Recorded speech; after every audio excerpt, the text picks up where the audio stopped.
Chapter हम start करेंगे chemical bonding. Inorganic chemistry का इम्पोर्टेंट चैप्टर है और ज़्यादातर क्वेश्चन केमिकल बॉन्डिंग से पूछे जाते हैं। तो रिवीजन सीरीज़ है, इसके बाद तुम डायरेक्टली क्वेश्चन प्रैक्टिस पे जा सकते हो। अगर तुम्हें कोई स्पेसिफिक चैप्टर का चाहिए या फिर स्पेसिफिक कंसेप्ट का वीडियो चाहिए तो वो भी कमेंट कर देना, बन जाएगा। ठीक है, तो स्टार्ट करते हैं केमिकल बॉन्डिंग। पहले इसमें से देखेंगे बॉन्ड फॉर्मेशन। बॉन्ड फॉर्मेशन जो तुम्हारा होता है वो एक्सोथर्मिक प्रोसेस होता है, एनर्जी रिलीज होती है। और बॉन्ड डिसोसिएशन, बॉन्ड को जब तोड़ेंगे, ये ऑलवेज एंडोथर्मिक प्रोसेस होता है, हमें एनर्जी देनी पड़ेगी। तो बॉन्ड डिसोसिएशन में दो बॉन्ड हमें देखने को मिलते हैं, एक तो स्ट्रॉन्ग बॉन्ड और दूसरा वीक बॉन्ड। क्योंकि फॉर्मेशन पे हम कैलकुलेट नहीं सकते, लेकिन यहाँ पे जब बॉन्ड तोड़ के जो एनर्जी निकलेगी वहाँ से हम एनर्जी कैलकुलेट कर। अब देखते हैं स्ट्रॉन्ग बॉन्ड। स्ट्रॉन्ग बॉन्ड का मतलब inter atomic covalent coordinate bond और मेटालिक और आयनिक बॉन्ड, ये जो होते हैं ये स्ट्रॉन्ग बॉन्ड के कैटेगरी में आते हैं। Inter atomic bond, covalent bond, coordinate bond, metallic bond और आयनिक बॉन्ड, ये तुम्हारे स्ट्रॉन्ग बॉन्ड के कैटेगरी में आते हैं। दूसरे आते हैं वीक बॉन्ड, ये होते हैं इंटरमॉलिक्यूलर, ये एटॉमिक के बीच में था, ये इंटरमॉलिक्यूल दो मॉलिक्यूल के बीच में आते हैं। इसमें आता है एक एच बॉन्ड आता है जो हाइड्रोजन फोन के साथ अटैच होगा, और वॉन्डर वाल आते हैं जैसे Keesom forces, polar polar, Debye forces polar non polar, और लंदन फोर्सेस नॉन पोलर, ये आगे हम देखेंगे। ठीक है, डाई एटॉमिक में सेंट्रल एटम नहीं होता है। ठीक है, डाई एटॉमिक में सेंट्रल एटम नहीं है तो उसका हाइब्रिडाइजेशन भी नहीं होगा, तो डाई एटॉमिक में हम हाइब्रिडाइजेशन नहीं लिखेंगे। ठीक है, हाइड्रोजन एंड फ्लोरीन कभी सेंट्रल एटम नहीं होते। हाइड्रोजन और फ्लोरीन कभी भी सेंट्रल एटम, ये कभी भी सेंट्रल एटम नहीं होते हैं, ये ध्यान रखना।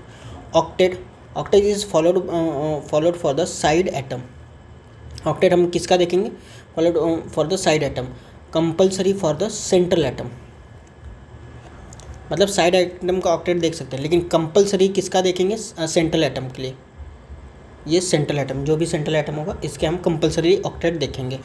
If the atom belonging to the odd number of group, its bond will be odd number, उसका बॉन्ड क्या होगा? वो भी ऑड नंबर होगा। अगर एटम ऑड नंबर ग्रुप के है, जैसे 13 या फिर 15 ऑड नंबर ग्रुप का है, तो उसका बॉन्ड भी क्या होगा? ऑड नंबर में ही रहेगा।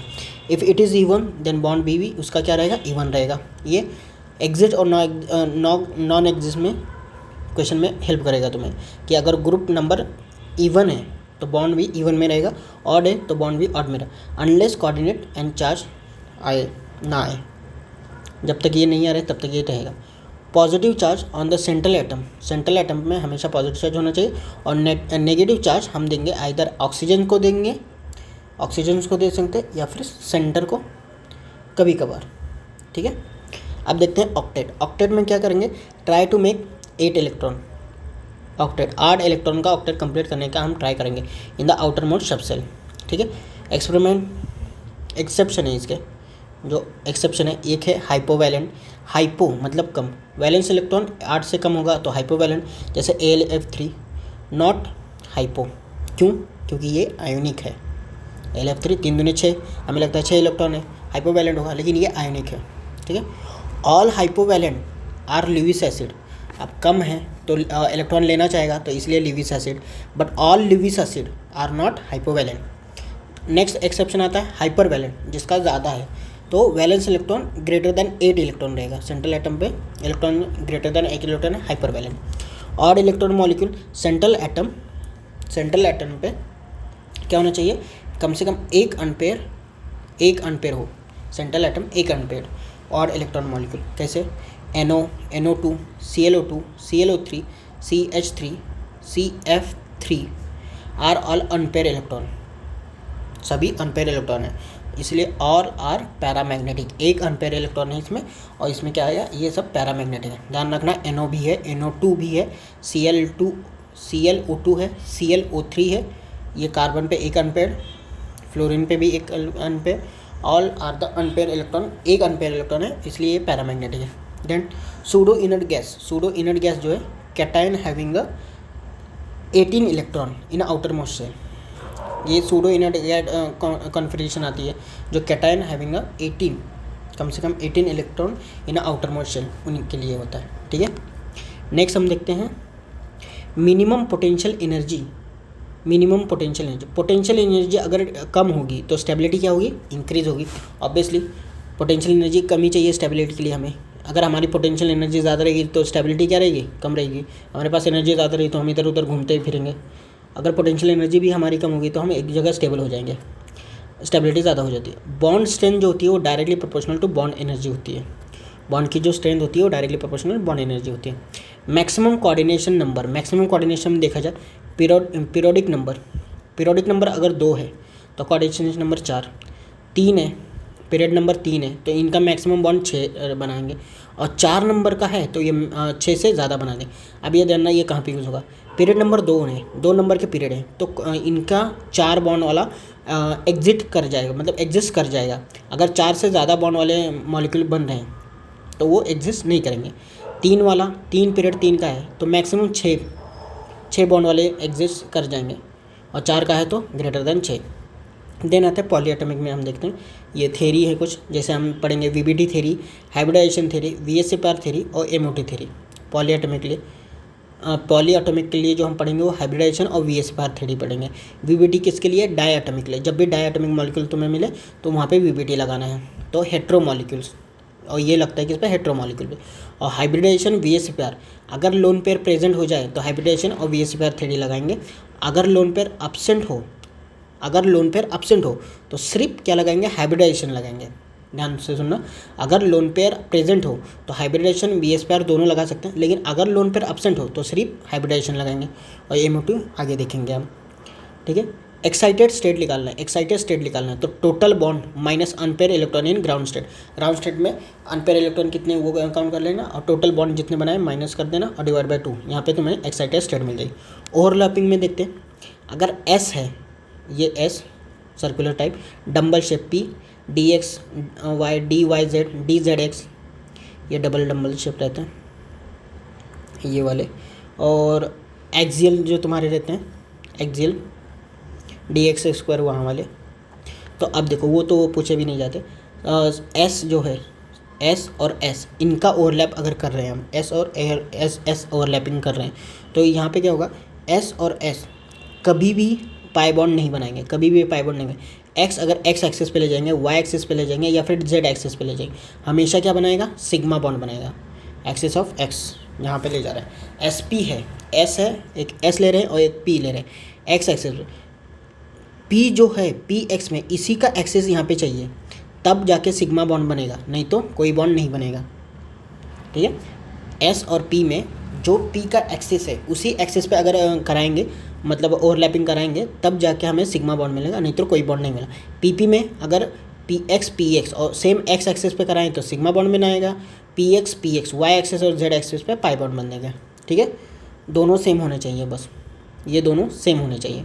पी एक्स पी वाई कोई भी एक्सिस ले लो, कोई भी बॉन्ड नहीं बनाएगा। अगर अलग है तो कोई भी एक्सिस ले लो, कोई भी बॉन्ड नहीं बनाएगा। पी डी में देखते हैं, डी पी जेड है और डी जेड का स्क्वायर है, एक्सियल वाला है, जेड एक्सिस पे लेके जाएंगे सिग्मा बॉन्ड बना देगा। पी जेड था, जेड स्क्वायर, जेड एक्सिस पे सिग्मा बॉन्ड बना। D X Y P Y X axis पे पाई बॉन्ड बनाता रहा। और यहाँ पे देखो, जो यहाँ का है ना, जो कॉमन है उसको छोड़ दो, जो बच जा रहा है उसी एक्सिस पे पाई बॉन्ड बना रहा है।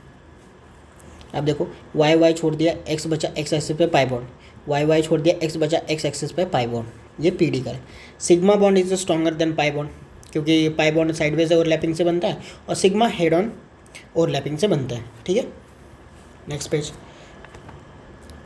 पेज में हम देखते हैं बॉन्ड एनर्जी जो तुम्हारी होती है वो डायरेक्टली प्रोपोर्शनल टू होती है बॉन्ड स्ट्रेंथ के, और यही डायरेक्टली प्रोपोर्शनल होती है बॉन्ड ऑर्डर के। Bond energy directly proportional to bond strength और directly proportional to bond order.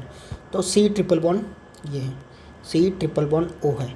Bond order हम कैसे निकालेंगे, टोटल एक्सो बॉन्ड जितने भी एक्सो बॉन्ड हो, जैसे पाई प्लस सिग्मा दोनों ले लेंगे, डिवाइड बाय सिर्फ एक्सो सिग्मा बॉन्ड, यहाँ से बॉन्ड ऑर्डर तुम्हारा आ जाएगा। Bond length inversely proportional to bond energy use करेंगे यहाँ पे, और bond strength inversely proportional to size और inversely proportional to N1 plus N2। Bond strength के लिए मैं बोल रहा हूँ, बॉन्ड स्ट्रेंथ आ जाएगी तो तुम्हारे पास बॉन्ड ऑर्डर का और बॉन्ड एनर्जी का भी रिलेशन आ जाएगा। अगर बॉन्ड स्ट्रेंथ सेम आ जाए, मतलब ये N1 + N2 ये सेम आ जाए, तो हम देखेंगे लोन पेयर रिपल्शन जितना ज़्यादा बॉन्ड स्ट्रेंथ उतना कम। When shell number is same, अगर शेल नंबर भी सेम आ जाए, then bond strength is directly proportional to directional nature. अगर शेल नंबर सेम आ जाए तो bond strength is directly proportional to directional nature. और डायरेक्शनल नेचर में भी देखें SPDF, S का कम, P का ज़्यादा, उसके बाद में D और F। डायरेक्शनल कितने ज़्यादा डायरेक्शन में है, डायरेक्शनल नेचर। उसके बाद में bond strength of fluorine, chlorine, bromine, iodine, इनका बॉन्ड स्ट्रेंथ निकालना है। देखो बॉन्ड स्ट्रेंथ निकालना है। आप कैसे, fluorine, chlorine, bromine, iodine, decreasing order दिखा देना नीचे, बस फ्लोरीन को उठा के I2 के बीच में डाल देना, I2 और Br2 के बीच में डाल देना। ये हो गया तुम्हारा बॉन्ड स्ट्रेंथ का ऑर्डर। अब बॉन्ड लेंथ का ऑर्डर इसके उल्टा, बॉन्ड लेंथ का fluorine, chlorine, bromine, iodine, decreasing order आएगा। लेकिन अब फ्लोरीन, क्लोरीन, ब्रोमीन, आयोडीन, ये बॉन्ड लेंथ का ऑर्डर आ जाएगा। इसमें कोई भी चेंजेस नहीं है, बस बॉन्ड स्ट्रेंथ का याद रखना। Fluorine, chlorine, bromine, iodine, decreasing order आएगा, लेकिन फ्लोरीन का कम हो जाता है और क्लोरीन का सबसे ज़्यादा। तो क्लोरीन का ज़्यादा, फिर ब्रोमीन, फिर फ्लोरीन, फिर आयोडीन। और बॉन्ड लेंथ में कोई एक्सेप्शन नहीं, क्योंकि शेल नंबर बढ़ता जाएगा, बॉन्ड लेंथ तुम्हारी बढ़ती जाएगी। ठीक है, अब देखते हैं हाइब्रिडाइजेशन में, जहाँ से क्वेश्चन आते हैं। हाइब्रिडाइजेशन, स्टेरिक नंबर अगर 2 है तो हाइब्रिडाइजेशन हम बोलेंगे SP। इलेक्ट्रॉनिक ज्योमेट्री आएगी लीनियर। शेप, लोन पेयर को हाइड करो, लीनियर ही रहेगी, लोन पेयर रहेगी। बॉन्ड पेयर और लोन पेयर, 2 बॉन्ड पेयर रहेंगे, 0 लोन पेयर रहेंगे। Steric number 3 SP2, trigonal planar तब जब लोन पेयर 0 है और बॉन्ड पेयर 3 है। बेंड V शेप, एक लोन पेयर आएगा, बेंड V शेप आ जाएगा एक लोन पेयर की वजह से। देन 4th 4 स्टेरिक नंबर है तो SP3, टेट्राहाइड्रल। अब इसमें भी टेट्राहाइड्रल तब जब लोन पेयर 0, पिरामिडल तब जब 3 बॉन्ड पेयर 1 लोन पेयर। इसमें भी बेंड V शेप आएगा जब दोनों इक्वल हो जाए, 2-2।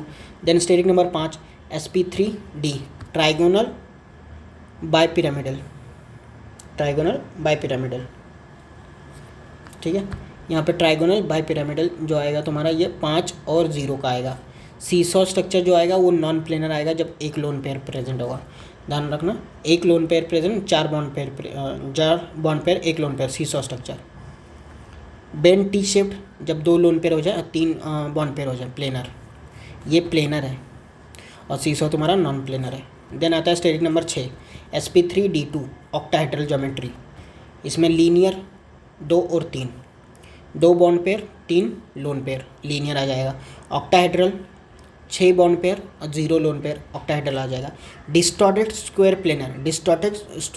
प्लेनर चाहिए, 5 बॉन्ड पेयर चाहिए, 1 लोन पेयर होगा डिस्टॉर्टेड स्क्वायर प्लेनर। और सिर्फ स्क्वायर प्लेनर होगा तो 2 लोन पेयर होंगे और 4 बॉन्ड पेयर होंगे, 4 तुम्हारे बॉन्ड पेयर होंगे और 2 लोन पेयर होंगे, जहाँ पे स्क्वायर प्लेनर आ जाएगा। उसके बाद में 7th वाला जब क्या होगा, स्टेरिक नंबर 7 होगा, तो यहाँ पे क्या आ जाएगा तुम्हारा, ये तुम्हारा क्या आ जाएगा, pentagonal bipyramidal SP3D3, square planar, ये तो ऊपर वाला था ना 4 और 6 वाला।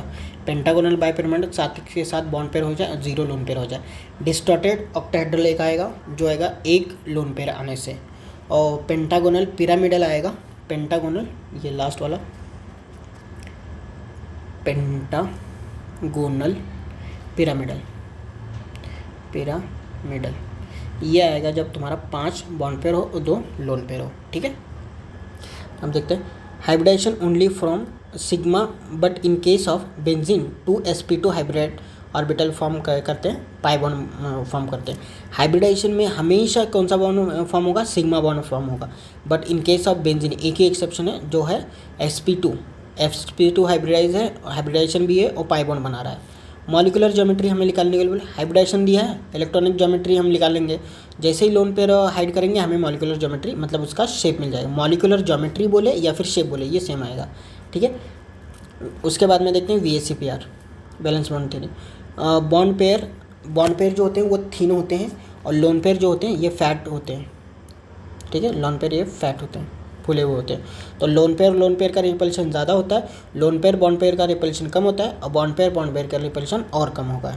यहाँ पे आता है एक ड्रैगोस रूल, जिसमें हाइब्रिडाइजेशन हम नहीं निकालते हैं, no hybridisation. Bonding by the pure orbital, यहाँ पे बॉन्डिंग जो होती है वो प्योर ऑर्बिटल के बेसिस पे होती है। बॉन्ड एंगल आता है तुम्हारा 90 degree. Central atom third period का होना चाहिए और बिलो इट, ठीक है, थर्ड पीरियड का होना चाहिए या फिर बिलो होना चाहिए, और ये मस्ट है, होना ही चाहिए। Must have at least one lone pair, कम से कम एक लोन पेयर उसके अंदर होना चाहिए, थर्ड पीरियड का हो या फिर बिलो हो, और एक लोन पेयर हो। ईएन जो सराउंडिंग का जो ईएन आएगा वो आएगा मस्ट बी लेस देन 2.5, 2.5 से कम, 2.5 मतलब एच ना, एच का तो 2.1 होता है ना, 2.5 से कम हो, एच नहीं, CS होता है, सॉरी COS, कार्बन का भी 2.5 और S इसका भी 2.5, क्योंकि O से टिपो यहाँ पे S ये 3 आता है, ये 2.5 कम ना, हाँ CS इनका 2.5। EN इससे मस्ट बी लेस देन 2.5, इससे कम ही होना चाहिए, ठीक है। ऑब्वियसली ज़्यादा इस पर कम जो आएगा तुम्हारा H आएगा जिसका 2.1 होता है, P आएगा जिसका 2.1 होता है। If the EN of surrounding atom, अगर सराउंडिंग एटम का E सेंट्रल एटम से ज़्यादा है, सराउंडिंग एटम का EN सेंट्रल एटम के से ज़्यादा है, देन अनपेयर इलेक्ट्रॉन जो है वो प्रेजेंट इन हाइब्रिड ऑर्बिटल, तब जाके हम क्या करेंगे, अनपेयर इलेक्ट्रॉन है वो हाइब्रिड ऑर्बिटल में इंक्लूड करेंगे जब सराउंडिंग एटम का EN ज़्यादा होगा सेंट्रल से। जैसे CF3, कार्बन का जैसे बताया 2.5 है, फ्लोरीन का तो 4 होगा, तब सराउंडिंग का EN ज़्यादा है, तब जो ये अनपेयर इलेक्ट्रॉन है इसको हम हाइब्रिडाइजेशन में कंप्लीट करेंगे, 3 और 1 4 sp3 हो जाएगा, इस अनपेयर को भी काउंट कर लिया है। लेकिन EN ऑफ सराउंडिंग एटम, अगर सराउंडिंग एटम EN कम है, सेंट्रल एटम का ज़्यादा है, then unpaired electron not in hybridisation, जैसे कि CH3। अब देखो इसका 2.1 है और इसका 2.5 है, अब सराउंडिंग का तो कम है तो इसको हम यहाँ पे हाइब्रिडाइजेशन में इंक्लूड नहीं करेंगे, तो 3 है sp2 दैट इज़ प्लेनर, ठीक है। यहाँ पे NO N ClO2 NO and ClO2 not form dimer,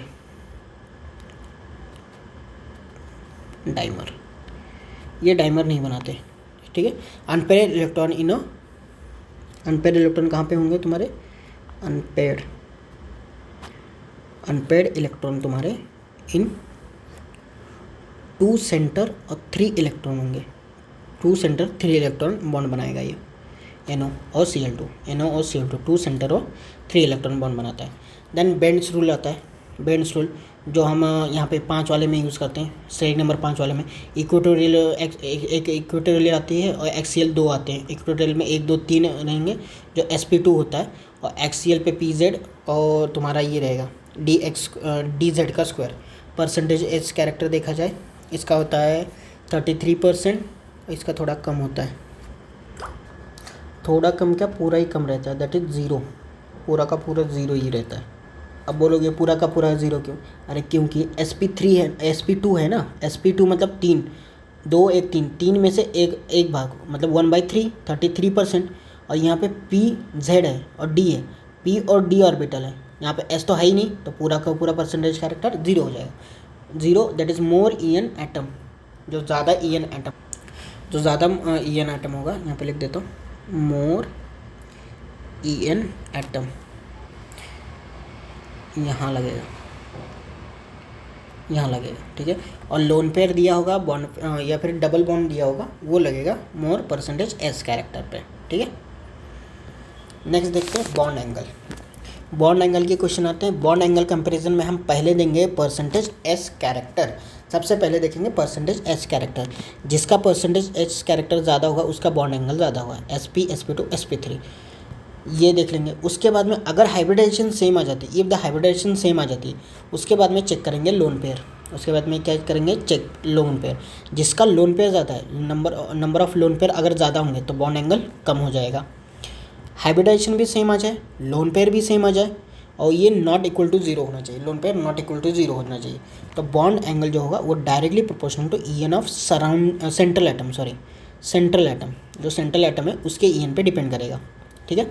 अगर हाइब्रिडाइजेशन सेम हो, लोन पेयर भी सेम आ जाए, सेंट्रल एटम भी सेम आ जाए, देन देखेंगे सराउंडिंग एटम का बॉन्ड एंगल जो होगा वो directly proportional to size of surrounding atom और inversely proportional to size of surrounding atom, inversely proportional to EN of surrounding atom और directly proportional to size of surrounding atom. Surrounding atom का size जितना ज़्यादा रहेगा bond angle उतना ज़्यादा रहेगा, EN जितना ज़्यादा जाएगा बॉन्ड एंगल उतना कम होता जाएगा। उसके बाद में अगर हाइब्रिडाइजेशन भी सेम आ जाए, हाइब्रिडाइजेशन सेम आ जाए, लोन पेयर सेम आ जाए, सारे के सारे सेम आ जाए, हाइब्रिडाइजेशन सेम है लेकिन लोन पेयर जीरो आ जाए, लोन पेयर सेम मतलब लोन पेयर अगर जीरो हो जाए तो सबका बॉन्ड एंगल क्या आ जाएगा, सेम आ जाएगा।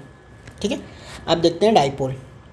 डाइपोल डिनोट करते हैं म्यू से, इसे हम इसलिए यूज़ करते हैं बॉन्ड पोलैरिटी कैलकुलेट करने के लिए, directly proportional to delta EN, direction less EN, direction जो होता है ना इसका डायरेक्शन लेस, पूरा नहीं पढ़ना है, ये पढ़ना है डायरेक्शन, जो इसका डायरेक्शन होता है less EN to more EN, less EN to more EN, जैसे NF3 या फिर NH3 हो जाए, NH3 दिया N और H का 2.1 और हाई लेवल कल नानी और फूफा नाचेंगी, यहाँ पे हो गया ये 4, 3.5, ये 3, तो इसका नाइट्रोजन होगा 3 और इसका हो गया 4।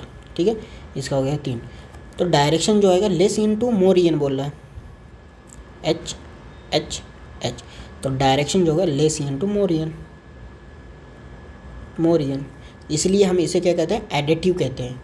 और NF3 में देखोगे तो N होगा, ये F F, less EN to high EN, N लेस है और F ज़्यादा है तो ये सब्ट्रैक्टिव हो जाता है, इसलिए वो सब्ट्रैक्टिव है। समझ में आया? ओके,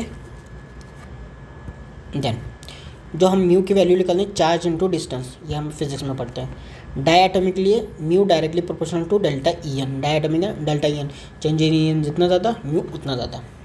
लेकिन पॉलीएटॉमिक के लिए देखेंगे म्यू नेट अगर जीरो आ जाए तो उसे हम कहेंगे नॉन पोलर, क्या कहेंगे, प्लेनर नहीं, नॉन पोलर, पोलरिटी नहीं है, म्यू नेट जीरो पोलरिटी नहीं है, मॉलिक्यूल सिमेट्रिकल होगा, मॉलिक्यूल क्या होगा, सिमेट्रिकल होगा। Mu net not equal to zero है, दैट इज़ पोलर, पोलरिटी है उस पर, तो ये मॉलिक्यूल क्या होगा, अनसिमेट्रिकल होगा। when lone pair is equal to 0 and all central or surrounding atom when lone pair 0 हो, all surrounding atom सेम हो तो म्यू नेट क्या होगा, 0 ही होगा। अगर लोन पेयर 1 आ जाए, सराउंडिंग एटम सेम हो तो mu net not equal to 0, लेकिन लोन पेयर ज़्यादा हो जाए तो बोथ पॉसिबिलिटी आर पॉसिबल, 0 भी हो सकता है, नॉन 0 भी हो सकता है। ठीक है, अगर 3 लोन पेयर हो इन sp3d या फिर 2 लोन पेयर हो इन sp3d2 या फिर sp3d3 में, तो हम यहाँ पे म्यू नेट क्या कहेंगे, 0 कहेंगे।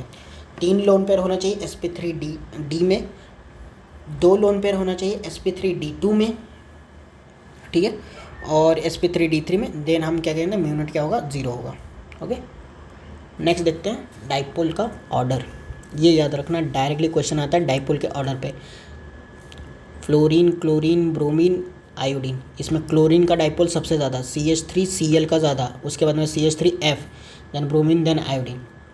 और CH3Cl दिया गया, CH2Cl दे दिया जाए, CHCl3 दे दिया, CCl4 और जब जब Cl बढ़ता जाएगा, जहाँ जहाँ Cl बढ़ता जाएगा डाइपोल तुम्हारा क्या होता जाएगा, कम होता जाएगा। जितना Cl बढ़ाओगे डाइपोल उतना कम होता जाएगा। ठीक है, और ये CCl4 होगा, सॉरी ये होगा CCl4 और CH4, इनका दोनों का इक्वल होता है। Generally mu net not equal to 0 in cis and mu net equal to 0 in trans, ये जनरल ट्रेंड है। ट्रांस में हम 0 में ले लेते हैं और सिस में नहीं होता है।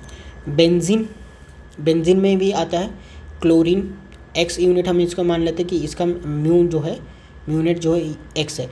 अगर दूसरा एटम 60 डिग्री पे लगा दिया तो रूट 3x, 120 पे लगा दिया जाए तो x, और 180 पे लगा दिया जाए तो म्यू नेट क्या हो जाएगा तुम्हारा, 180 पे, तो म्यू नेट क्या हो जाएगा, 0 ही हो जाएगा।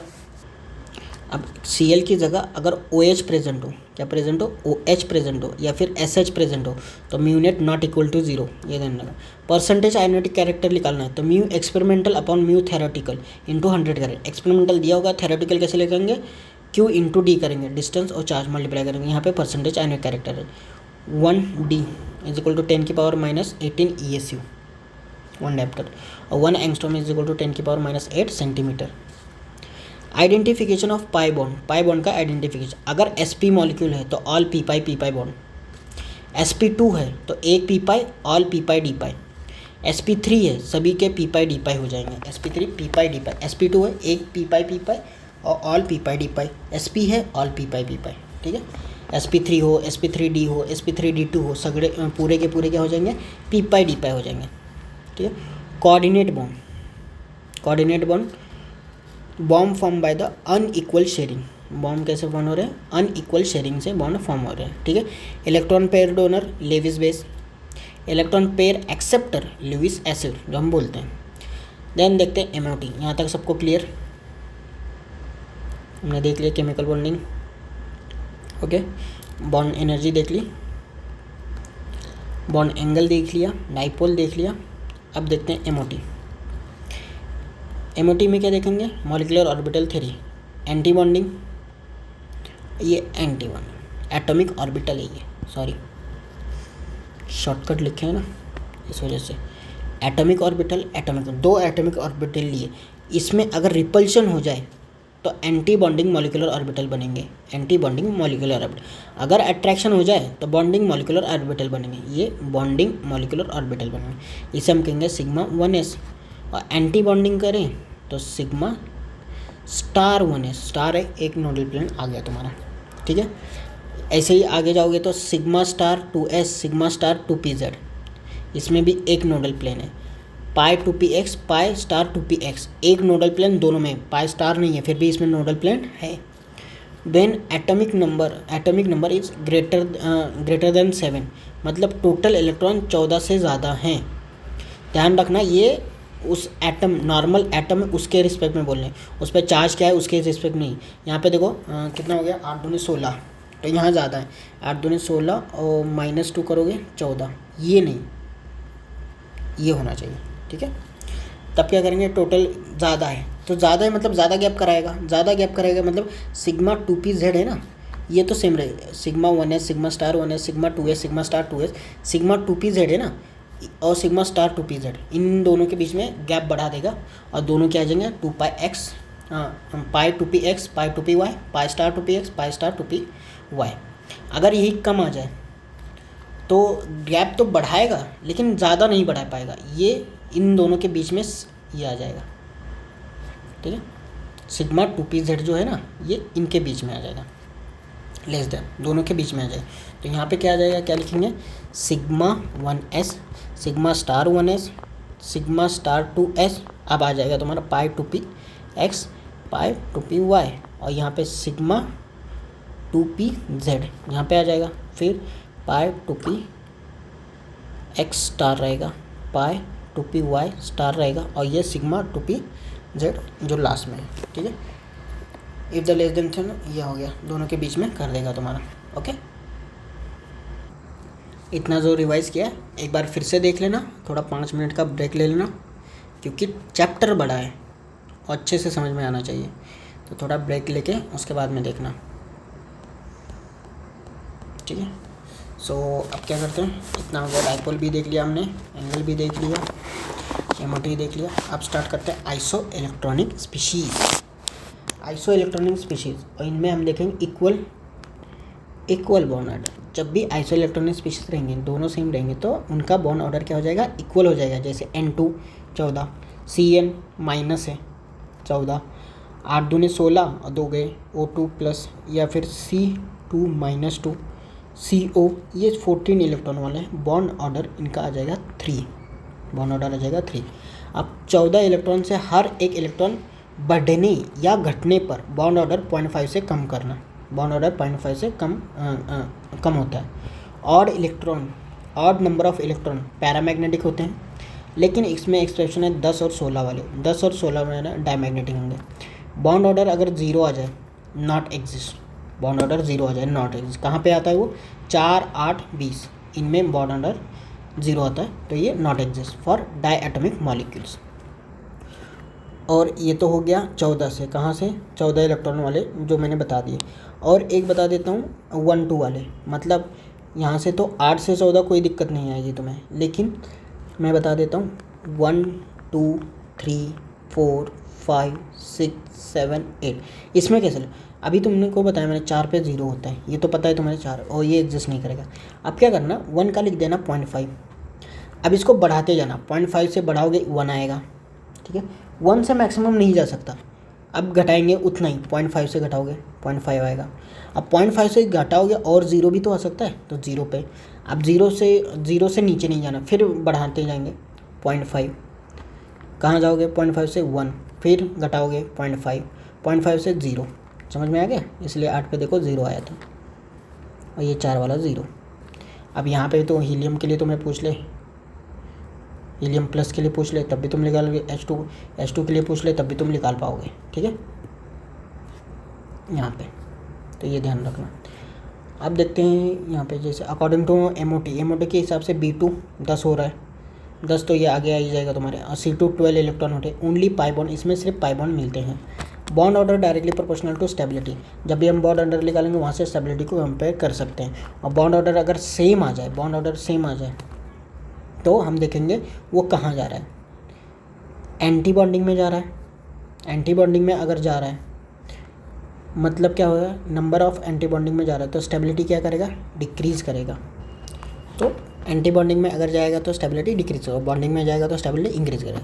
IP का order, bonding molecular orbital, then atomic orbital, और सबसे कम anti bonding molecular orbital. HOMO LUMO series में कुछ कलर है, that is F2 fluorine yellowish, Cl2 greenish yellow, bromine Br2 reddish, I2 violet. ठीक है, ये कलर है जो डायरेक्टली याद रखना। देन देखते हैं फोर्सेज, जो हमने एक्स्ट्रा फोर्सेस देखे थे कौन से आयन डाइपोल 1/r², जिसे हम कहते हैं आयन डाइपोल, आयन होता है और एक पोलर मॉलिक्यूल होता है। दूसरा देखते हैं कीसोम फोर्सेज, जिसमें डाइपोल होता है 1/r³। Ion induce dipole, ion होते हैं और नॉन पोलर मॉलिक्यूल्स होते हैं। डीबे फोर्सेस आता है 1⁶। अब जो तुम्हें याद रखना है वो याद रखना है ये स्ट्रेन। लंडन डिस्पर्जन फोर्सेस होते हैं instantaneous, that is non polar, induce dipole और नॉन पोलर, दो नॉन पोलर। तो Keesom forces, Debye forces, London forces, जो ये याद रखना है, Keesom forces, Debye forces, London forces. Keesom forces में पोलर मॉलिक्यूल होते हैं, डीबे फोर्सेस में पोलर और नॉन पोलर आते हैं। ठीक है, पोलर और नॉन पोलर में आते हैं। और लंडन फोर्सेस में तुम्हारे क्या आएंगे, नॉन पोलर आ जाएंगे। ओके, अब देखते हैं H bonding, hydrogen bonding, H bonding. H जो तुम्हारा है ना, X EN और ये Y, मतलब H तुम्हारा फ़ोन के साथ प्रेजेंट होना चाहिए। X भी फ़ोन के साथ, Y भी फ़ोन के साथ, तो बॉन्ड है दोनों फ़ोन होने चाहिए। EN greater than 3, EN greater than 3। अब देखो, अगर X का EN बढ़ रहा है, X का EN इंक्रीजिंग है, तो हाइड्रोजन बॉन्डिंग भी बढ़ेगी, लेकिन मान लो किसी केसेस में X सेम आ जाए, तो अब Y को कंपेयर करेंगे। Y अगर बढ़ेगा तो हाइड्रोजन बॉन्डिंग कम होगी, एक्सेप्ट फ्लोरीन में। ठीक है, जहाँ पे हम देखते हैं HF, ये FHF, OHO, NHL, तो ये डाटा दिया है, ये 10 है, ये 7 है, ये 3 है। अब पहले यहाँ पे थे फ्लोरीन, ऑक्सीजन, नाइट्रोजन। फ्लोरीन का कितना होता है, EN4 3.5, कल, नानी और फूफा। यहाँ पे 3.5, यहाँ पे 3 होगा। जैसे जैसे X बढ़ेगा हाइड्रोजन बॉन्डिंग बढ़ेगी, इसमें हाइड्रोजन बॉन्डिंग ज़्यादा, इसमें कम, इसमें और भी कम। HF जिगजैग लाइन बनाते हैं।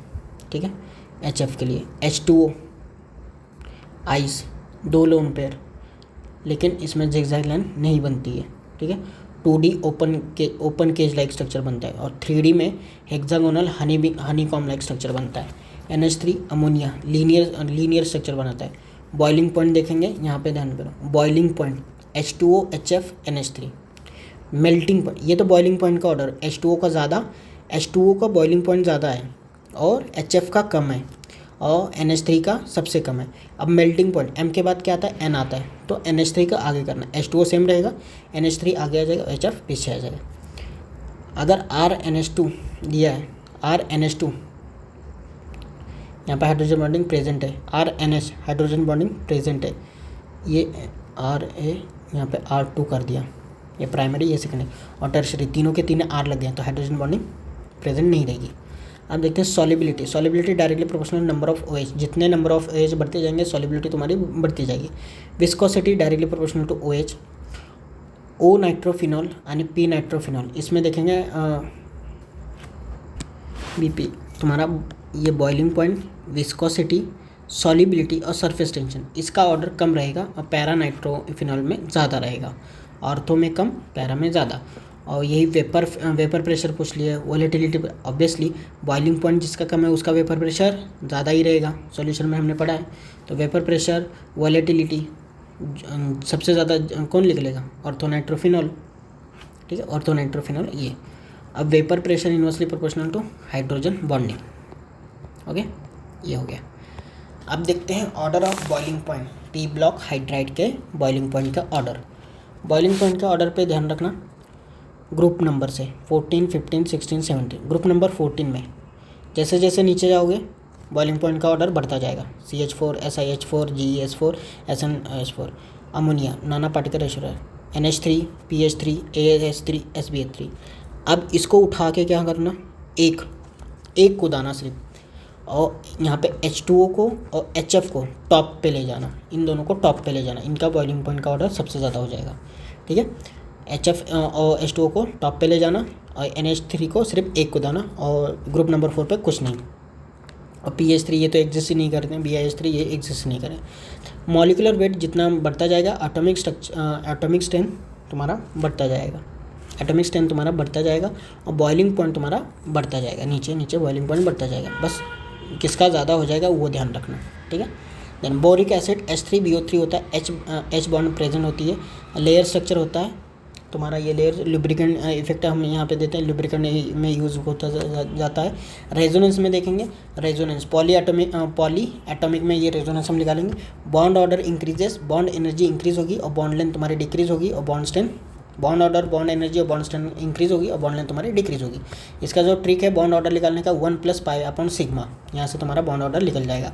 Oxidising power inversely proportional to bond order, जितना ज़्यादा बॉन्ड ऑर्डर उतने ही कम oxidizing power, BO inversely proportional है। Oxa acid top to bottom acidic character क्या होगा, डिक्रीज होगा। जितने भी ऑक्साइड एसिड है top to bottom acidic character क्या होगा, डिक्रीज होगा। अगर इसी की जगह हाइड्राइड प्रेजेंट होते हैं then increases, top to bottom acidic character क्या हो जाएगा, इंक्रीज हो जाएगा। फॉर्मल चार्ज का कैलकुलेशन आता है, फॉर्मल चार्ज का कैलकुलेशन नॉर्मल दिया जाए, जैसे CO3 -2 तो -2/3, ये एवरेज हो गया। लेकिन वो बोले इंडिविजुअल का निकालना हो, जैसे ये average formal charge total negative upon surrounding atom. अब वो फॉर्मल चार्ज बोले तो वैलेंस इलेक्ट्रॉन माइनस उसने कितने बॉन्ड बनाए, और माइनस लोन पेयर इलेक्ट्रॉन है, लोन पेयर इलेक्ट्रॉन है, एक इलेक्ट्रॉन, लोन पेयर का electron, total lone pair electron क्या है, टोटल लोन पेयर इलेक्ट्रॉन कितने, जैसे एक लोन पेयर है तो इसमें कितने होंगे, दो इलेक्ट्रॉन होंगे, तो ये ध्यान रखना, ठीक है। यहाँ से फॉर्मल चार्ज आएगा। आप देखते हैं ionic bonding, ionic bonding metal plus non metal में होगा। मेटल जनरली होते हैं तुम्हारे S ब्लॉक के, प्लस नॉन मेटल के साथ आयोनिक बॉन्डिंग बनाएंगे। By the complete transfer of electron, total number of electron gain और लॉस इज अ इलेक्ट्रोवैलेंसी और does not have any charge, इस पर क्या होता है, कोई चार्ज नहीं आता इलेक्ट्रोवैलेंसी पे। Molecular weight of NaCl not defined, इसका डिफाइन ही नहीं है, 55.8 फार्मूला वेट हम यूज़ करते हैं। आयनिक कंपाउंड कौन कौन से, metal plus non metal ionic compound, और S ब्लॉक के Na, K, P, Rb, CS, Ca, Sr, Ba, ये all compound are ionic. S block के सभी कंपाउंड क्या रहेंगे, S ब्लॉक के S फर्स्ट A वाला group, all compound are ionic. NH4+ ionic है, Li, Be, Mg और एल्यूमिनियम ये तुम्हारा कोवेलेंट है, Li, Be, Mg, एल्यूमिनियम ये कोवेलेंट।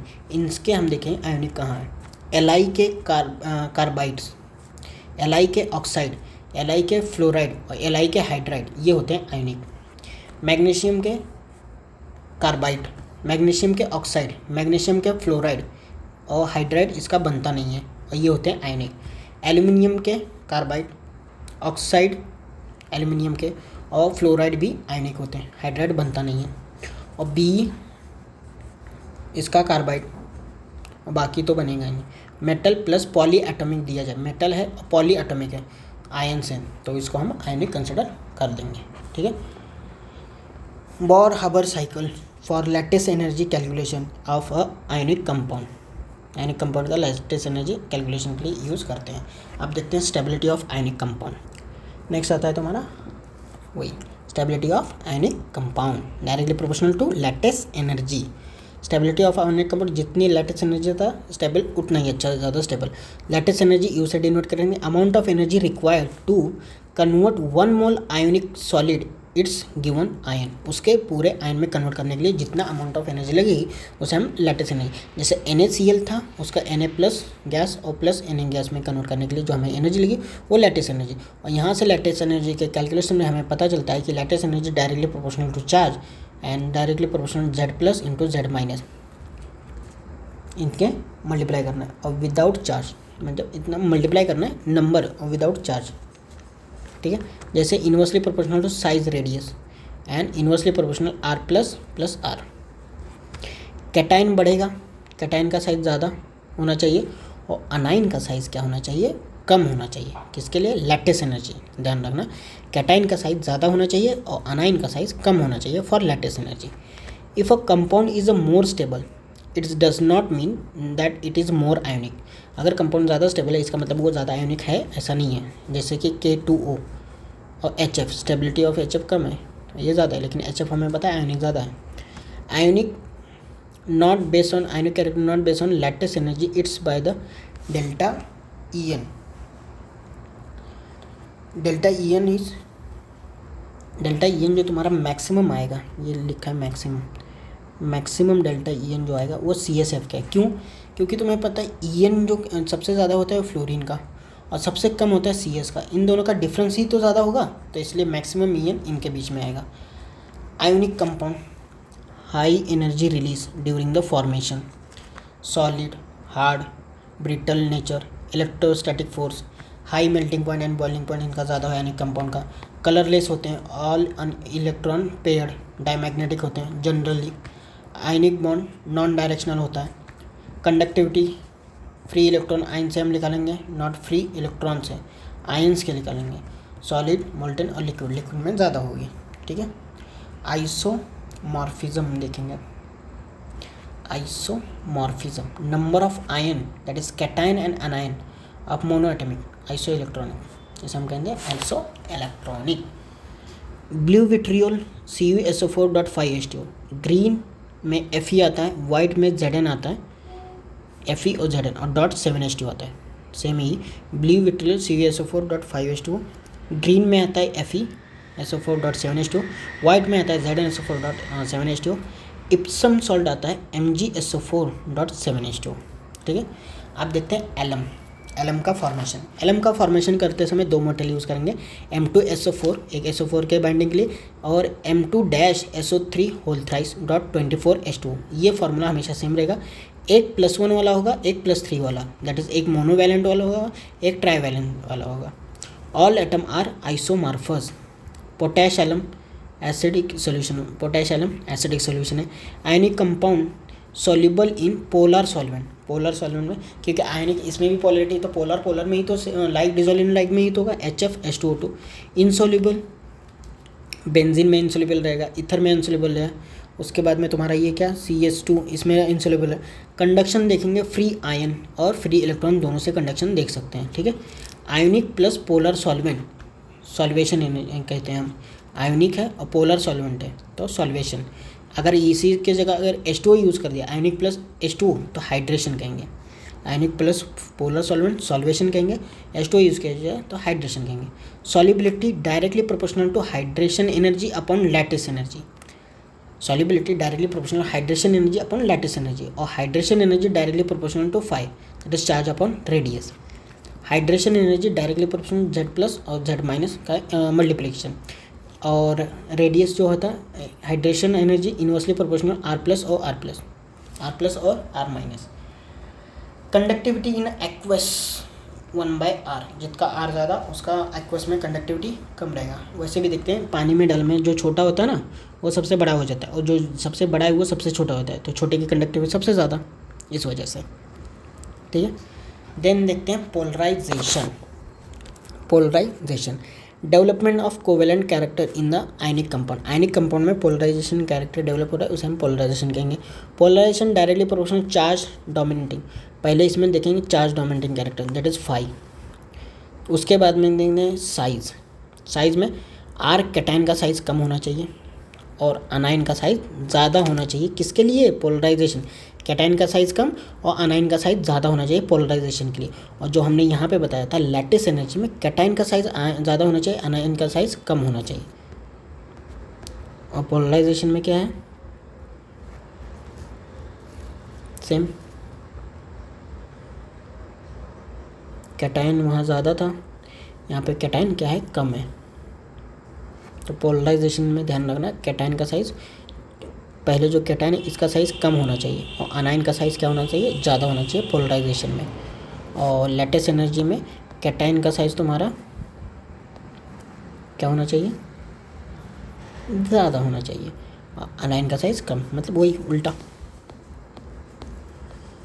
कहाँ गया तुम्हारा पोलराइजेशन? ये ठीक है।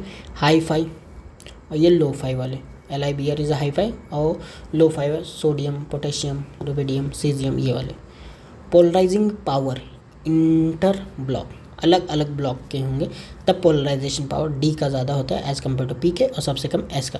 Inert gas configuration lo fi वाले आ गए ना, sodium, potassium, calcium, SR, RB, CS, ये सब लो फाई वाले, इनका कम हो जाएगा। D का सबसे ज़्यादा, P का उससे कम। पोलराइजेशन पावर अगर कम है तो आयनिक कैरेक्टर ज़्यादा है, जितना ज़्यादा आयनिक होगा उतना ज़्यादा पोलराइजेशन पावर कम होगा। आयनिक कैरेक्टर ज़्यादा है तो सॉल्युबिलिटी क्या हो जाएगी? ज़्यादा हो जाएगी। मतलब पोलराइजेशन पावर कम होने के लिए आयनिक कैरेक्टर ज़्यादा होना चाहिए, और आयनिक कैरेक्टर जितना ज़्यादा सॉल्युबिलिटी उतनी ज़्यादा होगी। In D block Zn, Cd और Hg only group in which En increases top to bottom due to the increasing Z effective. Maximum property like melting point, solubility, thermal stability are decided by the polarization in the D block। और कौन सा block बोला? P block, P block, D और P block. यहाँ पे कहाँ से? Melting point, solubility, thermal stability are decide by polarisation D और F ब्लॉक में। मैक्सिमम प्रॉपर्टी इसी से डिसाइड होगा। अब देखते हैं सॉल्युबिलिटी। सॉल्युबिलिटी दो जगह देखेंगे, एक तो S ब्लॉक में और दूसरा P और D ब्लॉक में। S ब्लॉक में देखेंगे तो क्या करेंगे? सर्च कॉमन आयन सर्च करेंगे हम पहले। कॉमन आयन सर्च करते ही अगर स्मॉल आयन मिल गया है हमें O-, F-, OH-, या फिर सेकेंड एक है लिथियम, उसके बाद में और कौन से आ जाएंगे तुम्हारे?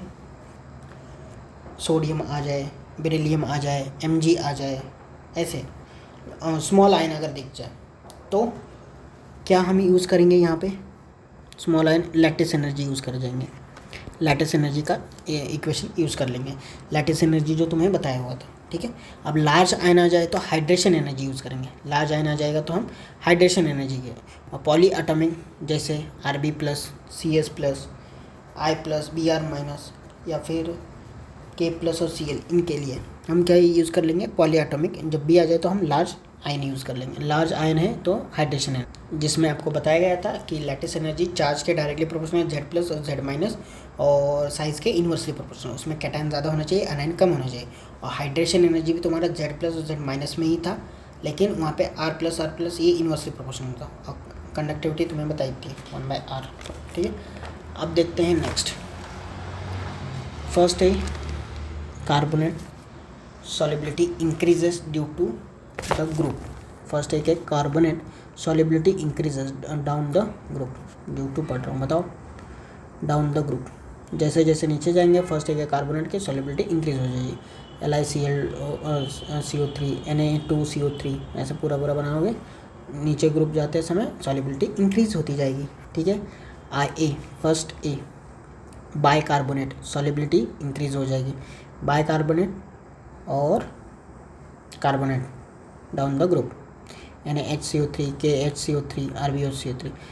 सोडियम जो है पॉलीमराइज होने की ताकत रखता है, और बाकी दोनों ये डाइमर बनाते हैं। सेकेंड है कि फ्लोराइड, इनकी सॉल्युबिलिटी देखा जाए, बेटा मांगे कार स्कूटर बाप राजी, सबसे ज़्यादा F ज़्यादा हो जाता है, क्योंकि स्मॉल साइज होती है, हाइड्रेशन एनर्जी इसकी ज़्यादा हो जाती है, ये सबसे ज़्यादा हो जाता है, ठीक है।